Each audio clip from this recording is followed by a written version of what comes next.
Ok, on est parachat Béar dans le Zohar, Daf Koufret Amud Aleph.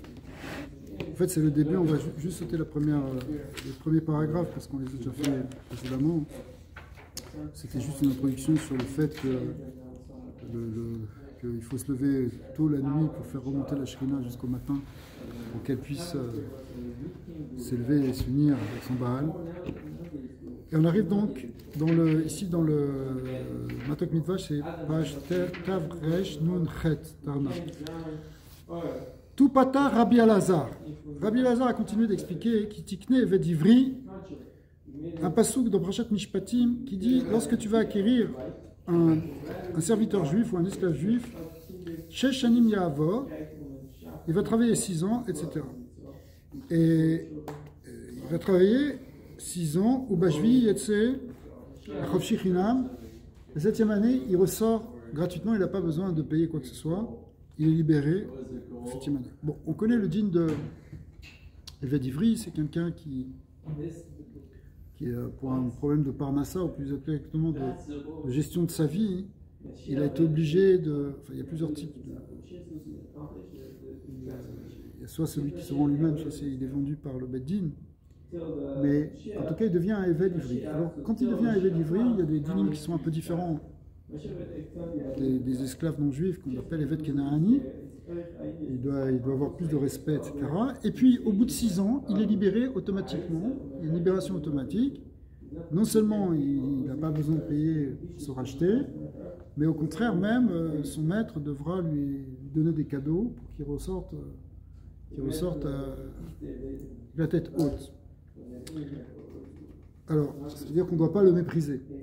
C'est l'oreiller, c'est lui qui le prend. C'est vrai. Exactement. Alors maintenant, le Zohar il va nous expliquer un peu la profondeur de tout ça. Pourquoi il va sortir la Chofshi Chinam?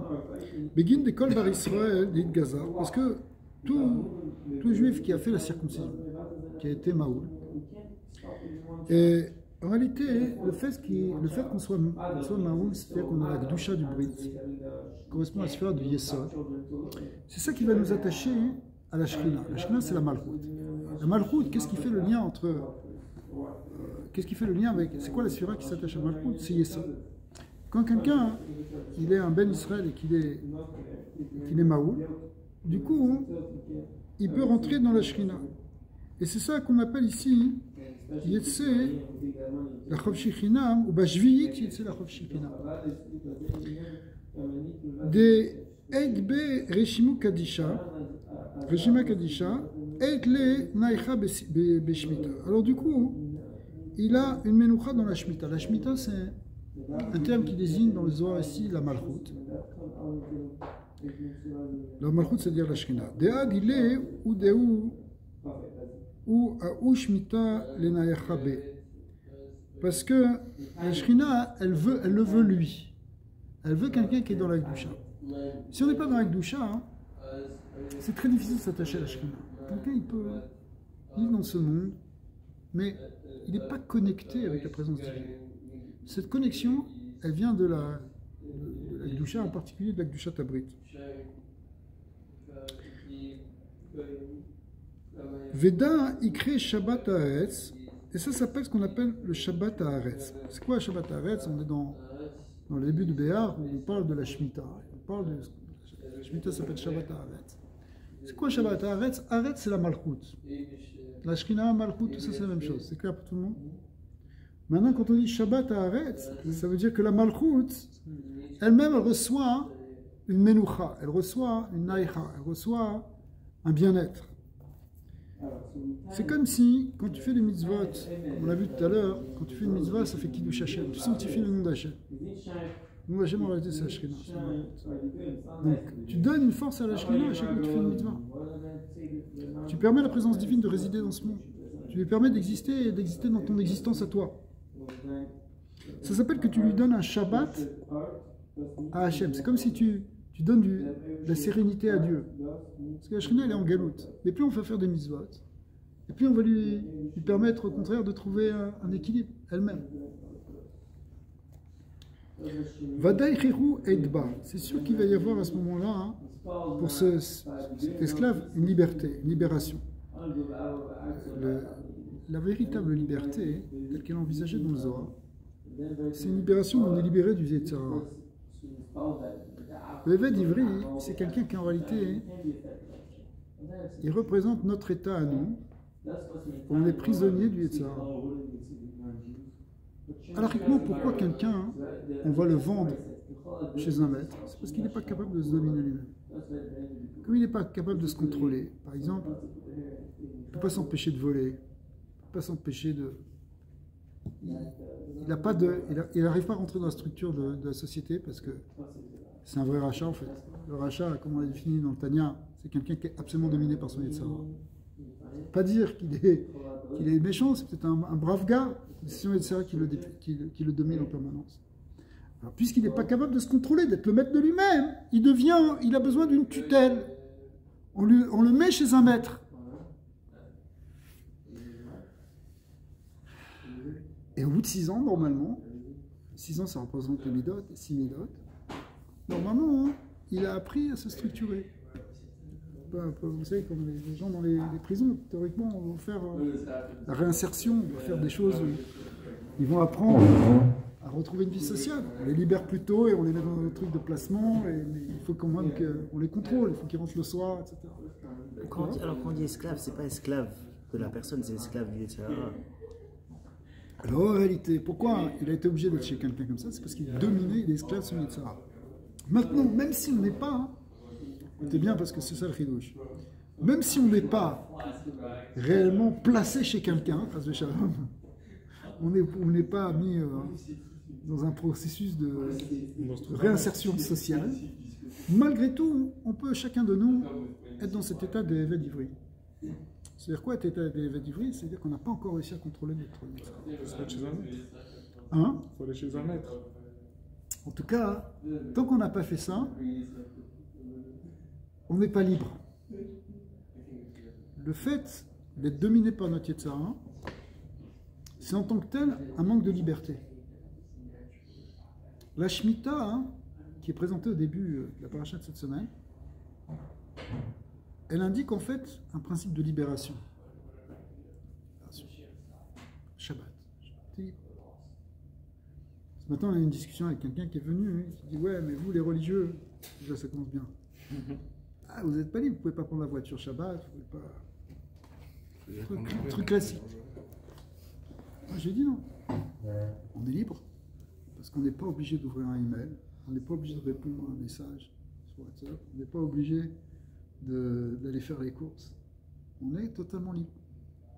Shabbat, c'est un main Olam Haba, c'est un avant-goût de la grande liberté qui est celle du Olam Haba. On n'a plus aucune contrainte, on n'aura même plus une contrainte de mitzvot. Mais pour arriver à ce niveau de Shabbat, il faut, pas simplement de faire Shabbat qui est très tard, mais pour arriver à ce niveau justement de libération, ça demande un travail sur le Yetzer Hara. Tant qu'on est pris dans notre Yetzer Hara, en fait on est des Avadim. Avadim aïnou les paros. On est des esclaves de notre Yetzer Hara. On n'arrive pas. Je ne veux pas faire ça et je le fais quand même. Pourquoi? C'est pas toi ton maître, tu ne te maîtrises pas. C'est pas toi qui as le pouvoir. C'est pour ça que par exemple, Kol HaKoes, Kilou Oved Avodah Zarah. Quand tu te mets en colère, c'est-à-dire tu perds contrôle de toi-même. C'est comme si tu faisais Avodah Zarah. Mais pourquoi c'est comme si tu faisais Avodah Zarah?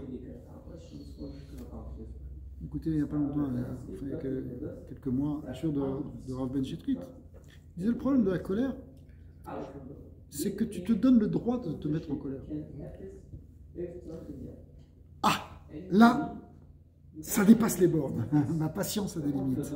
Qui te dit ta patience a des limites? Tu t'es dit que maintenant tu as le droit de te mettre en colère. Tu t'es permis ça. Tu te donnes le éther de te mettre en colère. C'est comme si tu te donnes le éther de faire Avodah Zarah. Dis, maintenant, c'est plus moi qui vais contrôler. Je vais me laisser aller. Quand tu fais Avodah Zarah, c'est maintenant, c'est l'Avodah Zarah qui va me contrôler. Je m'en remets. Le seul pour qui on peut s'en remettre, c'est Hachem. Pour Hachem, lui, on peut s'abandonner dans la Emouna. C'est ça le bitachon. Et justement, il faut apprendre à ne pas contrôler.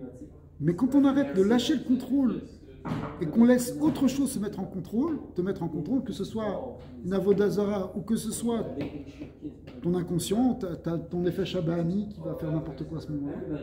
D'accord ?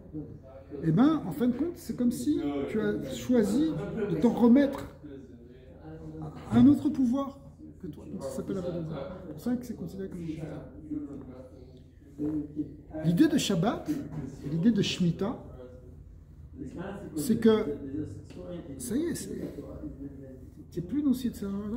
Au contraire, on a dit le lien de Kedusha, de Kedusha Taprit, tu es dans le contrôle complètement de tes pulsions, de Yetzirah.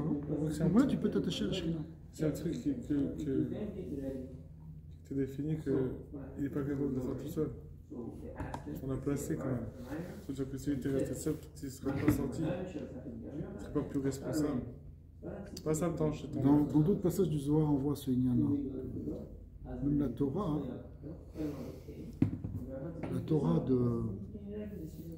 des 6 jours de la semaine, c'est-à-dire la chitzonite de la Torah des deuxièmes lochot, la Torah qui est Bechinat Matat, eh bien, celle-là, elle est là pour justement t'éduquer, te transformer, te contrôler. Mais une fois que ça, c'est quelque chose qui a été transformé, intégré, une tafra, alors on peut passer justement dans la juillet, dans la 7e année. C'est plus le chasse, c'est le son. Le chasse, c'est 6 Sidrei Mishnah. Et ces 6 Sidrei Mishnah, ils sont en correspondance avec ces 6 années où l'évêque doit travailler. C'est pour ça qu'on doit étudier le chasse. Pourquoi dans le Pérec 4, pour ceux qui l'ont fait, du Rambam, il dit qu'avant d'étudier justement Maaseh Bereshit et Maaseh Merkava, il faut être mémalé Krisso, Bebassar ou Beyaïn, Belechem ou Bebassar, pardon. Pas trop s'avancer. Ça veut dire qu'il faut apprendre d'abord tout ce qu'on appelle le Davar Katan, c'est-à-dire les Havayot de Abaye Verava, c'est-à-dire apprendre toute la Gemara. Pourquoi? Alors bon, évidemment, le Rambam nous a simplifié les choses, parce qu'il nous a dit la manière de l'apprendre, vous pouvez l'apprendre dans Mishneh Torah, dans son livre à lui. Mais il faut se remplir de ça, parce que ça fait partie de ces 6 années. La 7e année, c'est justement le sol, qui est le lien de la Shrina. C'est plus une cache-route avec. Avant, le veau d'or, quand Akadosh Baruch Hu s'est révélé à Moshe Rabbeinu au buisson ardent, il est apparu comme un malach Elohim, Beshalavet Esh, Belavet Esh, dans une flamme de feu. Mais cet ange de Dieu, il désignait la Shrina. Après cela, quand il y a eu le veau d'or, Akadosh Baruch Hu, il a dit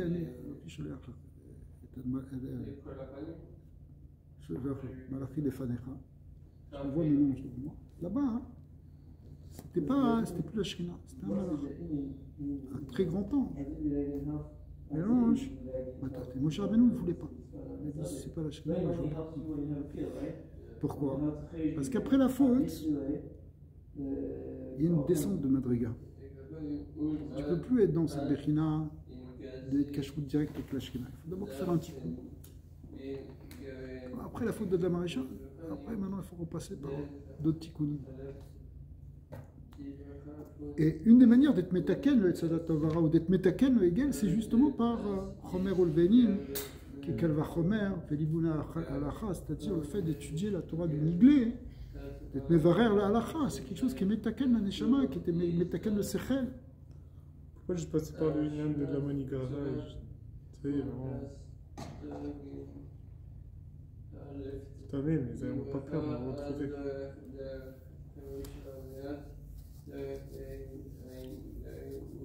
C'est quoi la question? Il n'y a pas un moyen de passer directement par. On a vu maintenant, Pessar Sheni, etc., de juste avoir un vrai désir de vouloir retourner vers Hachem, et après Hachem il accepte cette opportunité. Mais ça, c'est pas sauteur. Peut-être qu'il ne faut pas faire passer par Shechenim Yahavod. Il faut travailler, qu'il y ait un travail sur la terre. Tu travailles la terre pendant 6 ans. La terre, ça veut dire que tu travailles sur ton chomer. Et après, hein, c'est la juillet. Ces 6 années d'esclavage correspondent aux 6 midot. Ouais. Pourquoi ils correspondent aux 6 midot? Parce qu'il faut réparer les 6 midot. Si tes midot, elles sont parfaites. Alors c'est comme l'idée du Homer. C'est exactement aussi comme le Homer. C'est pour ça qu'aussi le Homer. Mais alors en étudiant la Torah, comme vous avez dit, ça répare les midot? C'est la Torah, c'est une grande partie du tikkun, mais c'est pas le seul. Il faut la Torah, et les mitzvot, les Eretz. Aussi, c'est l'option de 210 ans. Mais c'est ça. Hein. L'esclavage, il a duré 210 ans en Égypte, mais depuis, normalement, on devrait être libre. Kitavo à la Haaretz, Zohar, il va comprendre que quand tu vas arriver sur la terre ici, c'est qu'on va y avoir le Beth Amikdash. On a vu quand il y avait le Beth Amikdash, il y avait un tikkun qui était automatique. Parce qu'il y avait le Misbéar, il brûlait en permanence. Il y avait en permanence le tikkun Ashrina qui était fait. C'était de grandes choses. Mais quand on est en galoute, alors on repart dans les lignes de Matad, dans les lignes de justement, où notre Torah à nous, le Icar de notre Torah à nous, c'est une Torah où il faut qu'on ait cette kavanah de se réparer et de réparer le monde.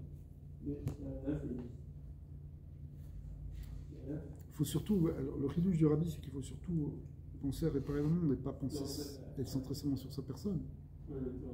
Mais c'est déjà une définition d'être métaken.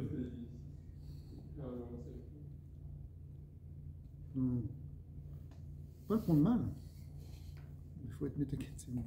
Bon, Adonai, Amen, Amen.